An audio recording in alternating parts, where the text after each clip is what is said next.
DLT solutions for security, efficiency, and privacy in cross-border payments, and our moderator, the lovely Kristina Lucrezia Cornér, editor-in-chief of Cointelegraph. Kristina, to the stage when they're ready.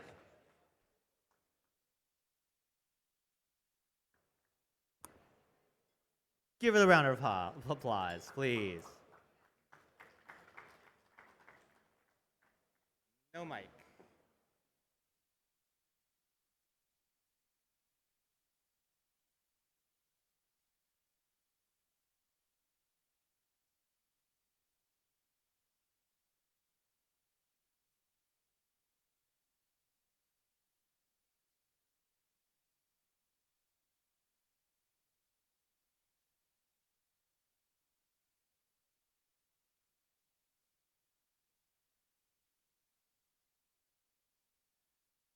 One, two, three, four, five. Hello, everyone.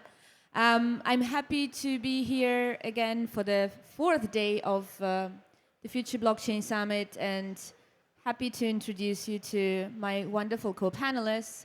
Dmitry, Chen, please join me on stage.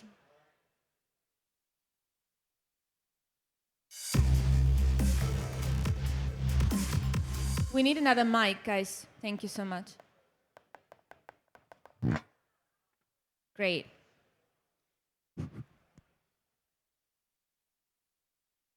So in my opinion, cross-border payments and in general, this element of the international trade is sort of a silent animal for usual customers, because this somehow goes without saying, but it's actually a very complex, multi-layered organization of different regulations, different actions all around the world.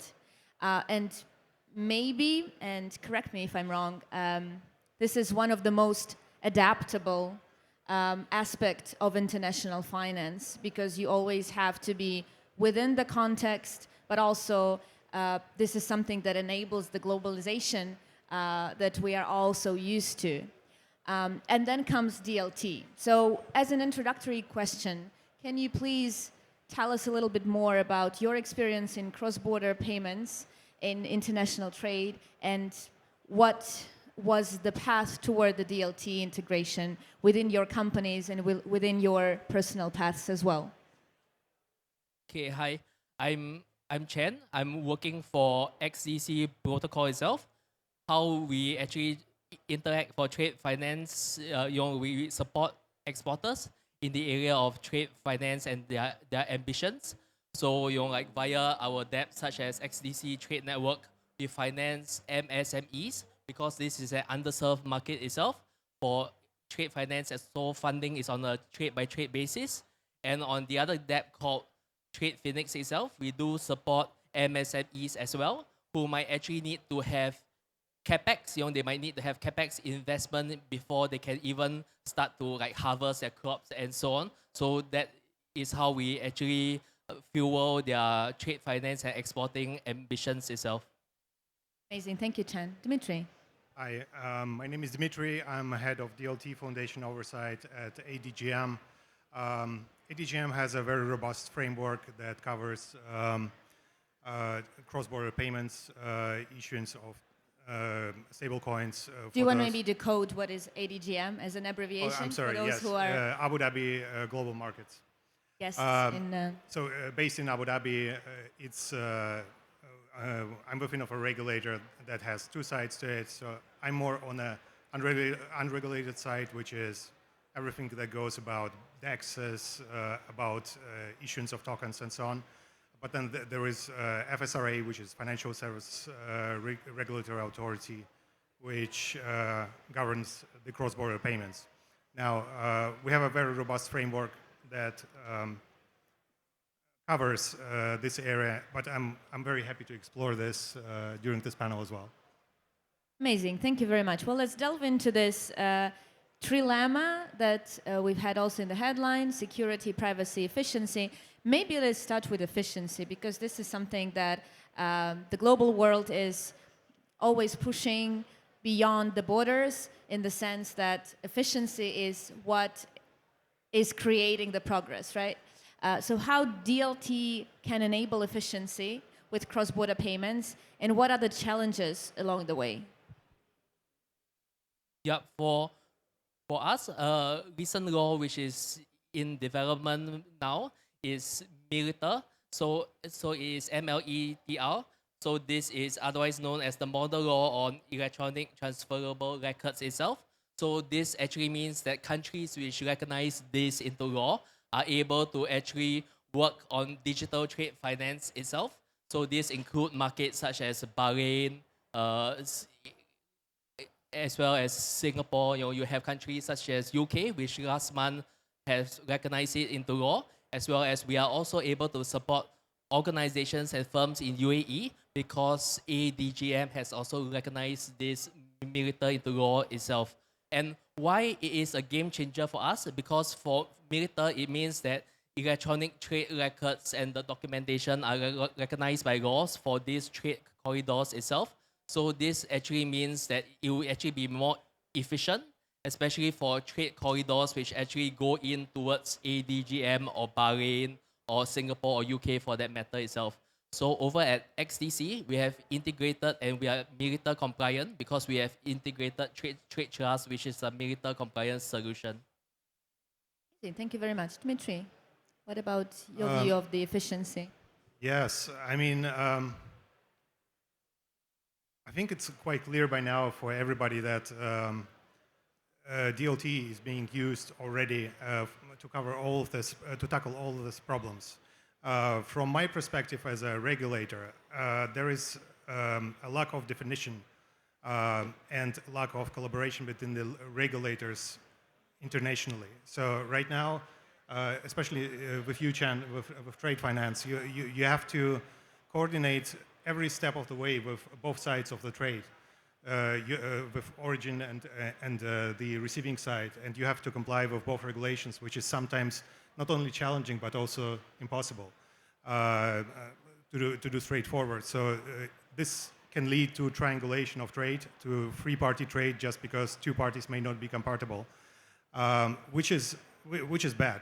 Which is bad for the ecosystem in general, because DLT is supposed to be decentralized and enable direct value transfers. So from our view, we are working hard on enabling standards that would define requirements for cross-border transfers and enable businesses such as Chen's. So more actors involved, more initiatives, and yeah, I've been thinking in historical perspective, any cross-border payments were actually cross-border payments, meaning that you have a country and you actually have initiatives on a commercial side only with the countries that are having a border with your country. Now it's global, it's all over the world. So the security comes in place, right? This is incredibly important. And what are the possibilities and what are also the challenges that are currently in the field and how DLT can address them? Okay, for us, we have integrated LEIs, which are otherwise known as legal entity identifiers into our system, so that like if a firm says that this is XYZ from ADGM, for example, we can know for a fact that this firm is legit itself via the calling of the LEI API itself. So I think this is what we are doing, because we feel that things such as AML as well as sanctions checks are very important, especially when you are talking about the field of cross-border payments itself, as well as for us now, even internally, we are also cross-examining and scrutinizing the rule book of ADGM to see, like which of the licensing are most suited for us based on what we intend to achieve in terms of supporting MSMEs in trade finance. Yeah, and it's a great point. I would like to take a step further and look into the future. So what we are thinking about is trustless economy, where trade finance and generally the DLT enables trustless transactions. So to leap it even further into the future, you can imagine a virtual boardroom where people are sitting in the metaverse somewhere and sign deals using their whatever authentificators they prefer. And the value transfer is immediate. So this would be an ideal future scenario. But again, from regulatory standpoint, we are lagging. And this was so from the start. Adapting new technologies in a safe way is challenging. I think ADGM is doing it very well. So ADGM came out with the first virtual asset framework back in 2016, which was amazing. And the new frameworks around DLT foundations that I'm heading are coming out imminently. So we're really excited about looking into the future, not only enabling the current stage of development, but actually thinking about 3-5 years from now. And those I'm very welcoming. I very much welcome your perspective on the challenges and how you see the future itself in general. Great visionary insights. I wonder, you have an experience that also is a cross-border experience. So if we talk about role models in terms of implementing innovations to cross-border trade, which countries or which regions, in your opinion, are pushing this forward? And what are also the elements of challenge in this collaborative efforts of the global community in order to make sure that we implement innovations in time and according to all the secured manner? Yeah, from at least the cross-border trade finance perspective lens itself, what we see in terms of the countries which are pushing the envelope, are those such as like Bahrain, Singapore, UK, as well as ADGM, who are ahead of the curve because they are one of the first few markets which have recognized Moderator into law. So if you are wondering what Moderator effectively means per se, so you can just think of it as something like a DocuSign, but for trade finance, which is legally enforceable itself. So, like for example, all trades which actually go into these markets will then be legally enforceable. And how it will also be efficient is that you don't need to have couriers sending like documents or bills of lading all around the globe and adding to the carbon footprint itself. Your perspective, Dmitry? Thank you very much for an interest. So besides ADGM, obviously, which comes first, in my opinion, it would be strong trading countries such as Korea, Japan, Singapore, Italy, UK. That would be my front runners. So the list is pretty similar to Chan's.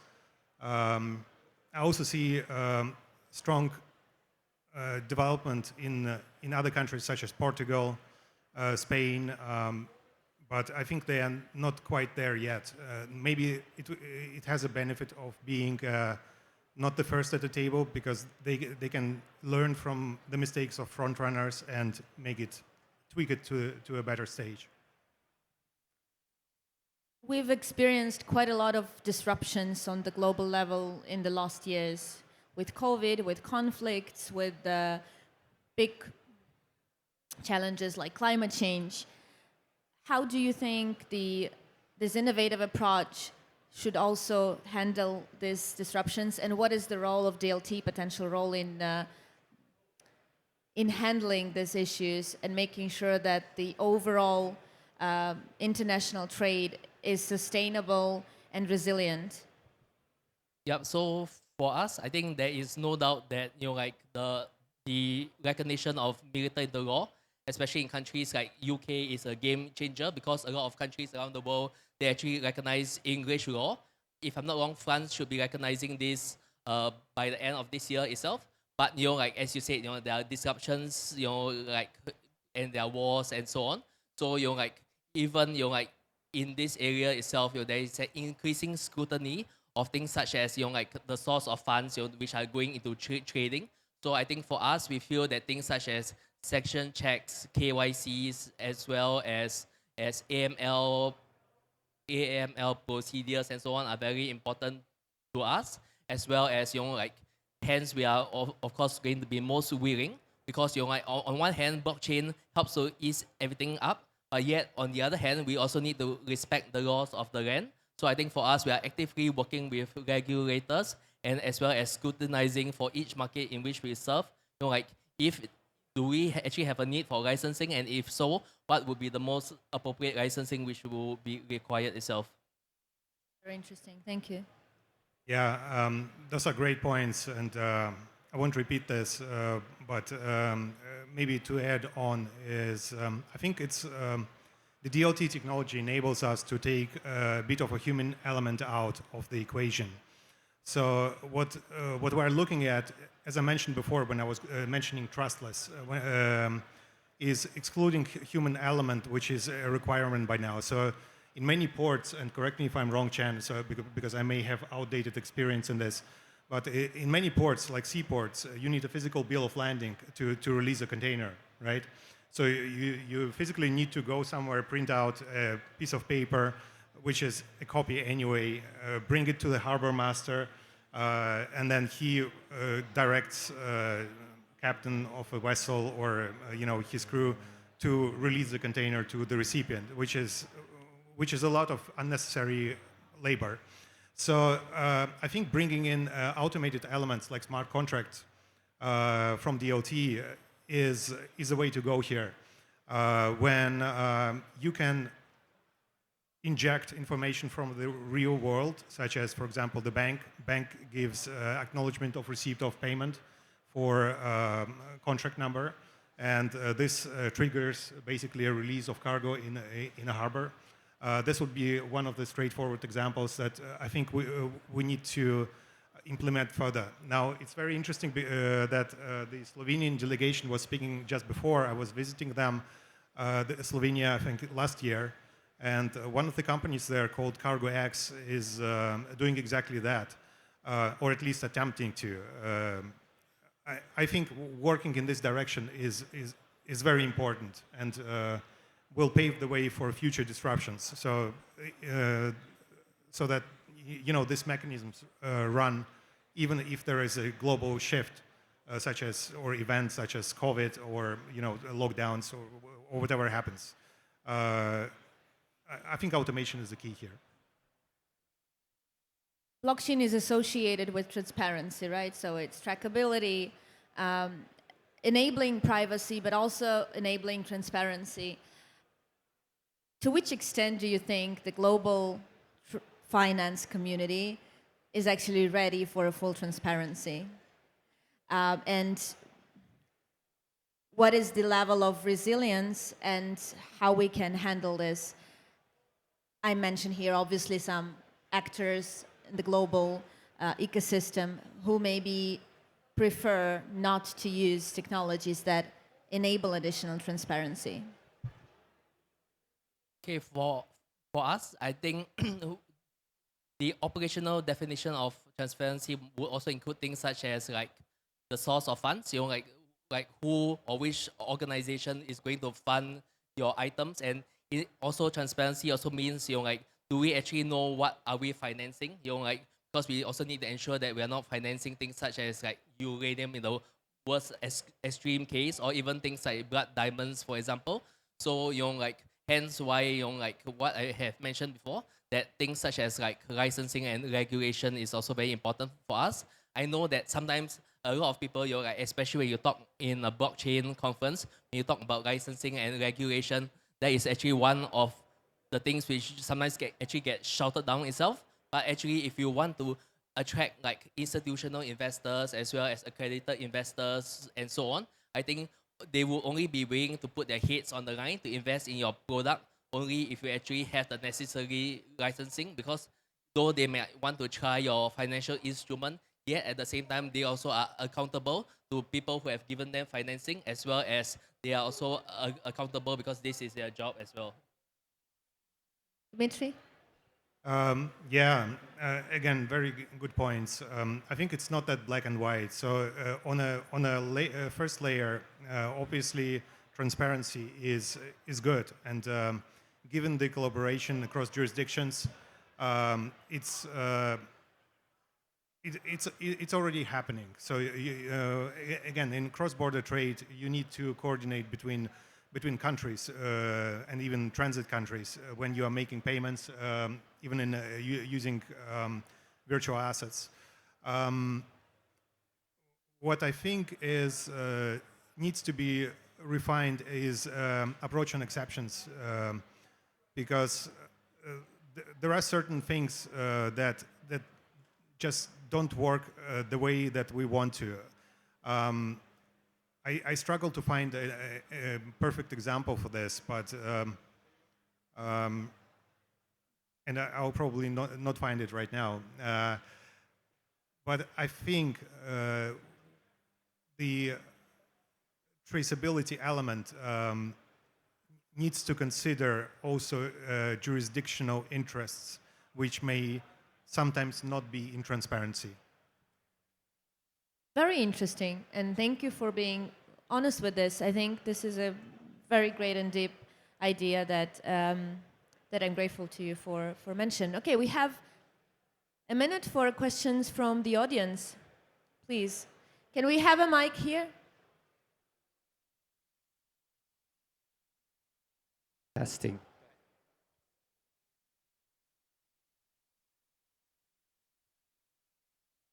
Hi, everybody. Thank you for taking the question. The question is on compliance. So the holy grail of cross-border payments is that they can be conducted 24/7 instantaneously. And compliance is a big part of the reason why they're not, right? It also adds to cost and it adds to time. So how far away towards the holy grail can we progress with this obstacle in mind? You know, it's easy to imagine that $100 can be sent across borders instantaneously, but what about, you know, a $100,000 contract for a trade settlement? And how much can we really automate? And when do you think we can get to the ultimate big prize, instantaneous cross-border payments for a trade settlement? Thank you for the question. Who wants to take it? Correct me if I'm wrong. So I may have not heard the whole question. So your question is how to get to the level of compliance when you're, let's say, accepting the payments and you have sources that you need to check. Is it the case? Yeah. So, I mean, it really depends on your scale. And it also depends on your counterparties. In many cases, I've seen smaller companies outsourcing this responsibility, well, not the responsibility, but the role, to companies that have experience in tools like Chainalysis, Elliptic, TRM Labs, and following regulators' prescriptions on, let's say, number of hops between their wallets and source wallets that may be tainted. In some cases, especially banks, have this function by themselves. And perhaps closer to your question is, as far as I know, there is no united recipe for this. The closest I think we came is with Elliptic when we were defining this scope for during my work in Dubai. But it's no way international standard. So you will always have this dilemma: how do I comply with international, with national rules on destination and origin? And you will find a lack of guidance on that, unfortunately. Okay, so so what I see is in terms of financing trade finance itself, I see compliance a very big thing in what we do itself, because you know, like, we need to assure all of our of our investors, such as like VCs, such as yourself, as well as hedge funds and institutional investors and the accredited investors, that we are abiding the laws of the land for the different markets in which we operate in. But of course, in terms of trade finance and even for being a military compliance solution, this also means that we can't front run the countries itself, so we can only work in trade corridors in which they are recognized by law. And also, if you are into trade finance, you will also know that rather than just the invoice itself, a lot of other parties also need to be brought on board. you have the customs, you also have the shipping firms as well as which issue the bills of lading, as well as you have the certificates of origins which come from the chambers of commerce. So this actually takes time, but I feel that with the blockchain, it actually allows more traceability as well as more accountability, as well as like if we integrate external solutions, but like such as LEI, which is the legal entity identifiers, as well as other checks in terms of fraud as well, because there are known solutions in the market. We can do our best to ensure that like we safeguard the security of our investors' funds. Thank you very much. We need to wrap up. I'm really thankful for this insightful conversation. I learned a lot, and I hope that you enjoyed as well. A round of applause for the panelists. Thank you so much. Thank you. Thank you all.